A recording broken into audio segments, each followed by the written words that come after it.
Сәлем достар, сіздермен бірге мен Альбина. Бүгін мен сіздермен өте дәмді әрі өте жұмсақ панкейктің рецептісін бөлісемін. Ал сіздер қазақша контентті қолдап, лайк басып, комментарий жазуды ұмытпаңыздар.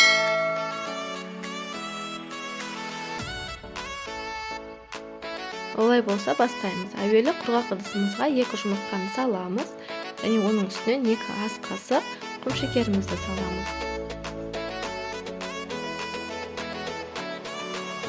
Және де оны венчикпен, венчик болмаса вилкамен жақсылап араластырып аламыз.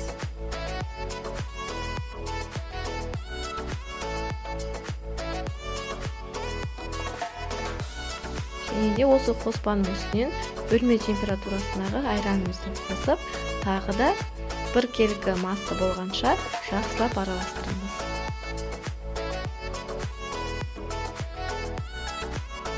Және оның үстіне 2 ас қасық сұйық майымызды құямыз және тағы да араластырамыз. Бұл жерде барлығының бөлме температурасында болғаны дұрыс, себебі ол да біздің панкейктің көтерілгеніне көмектеседі. Енді ұнымыздың үстіне қопсытқышымызды салып, онымен қопсытқышты араластырамыз.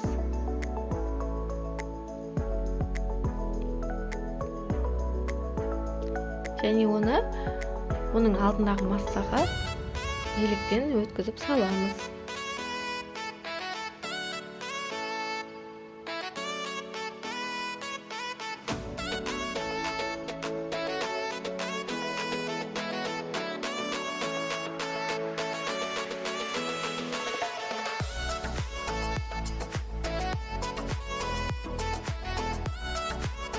Енді осы ұнымыз бен қоспамызды 1 келі масса болғанша тағы да араластырамыз.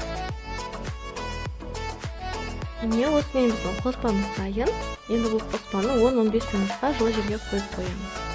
Енді қызып тұрған табамызға кішкене май жағамызды, оның үстіне қоспамызды осылай үлкен қасықпен немесе 2 ас қасық құйып шығамыз.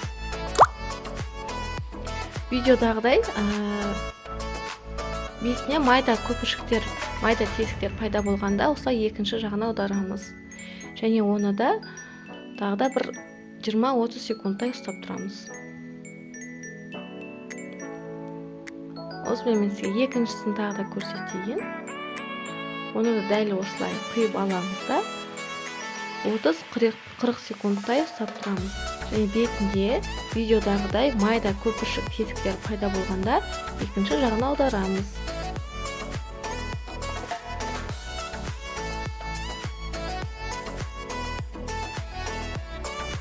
Және бұл бетін тағы да 15-20 секундтай ұстап тұрамыз. Піскен панкейкті табадан алып, қалғандарына дәл осылай пісіріп шығамыз. Осымен біздің жұмсақ үлпілдеген панкейктеріміз дайын. Аралары толық піскен. Астарыңыз дәмді болсын. Міндетті түрде каналға жазылып, лайк басып, комментарий қалдыруды ұмытпаңыздар. Астарыңыз дәмді болсын.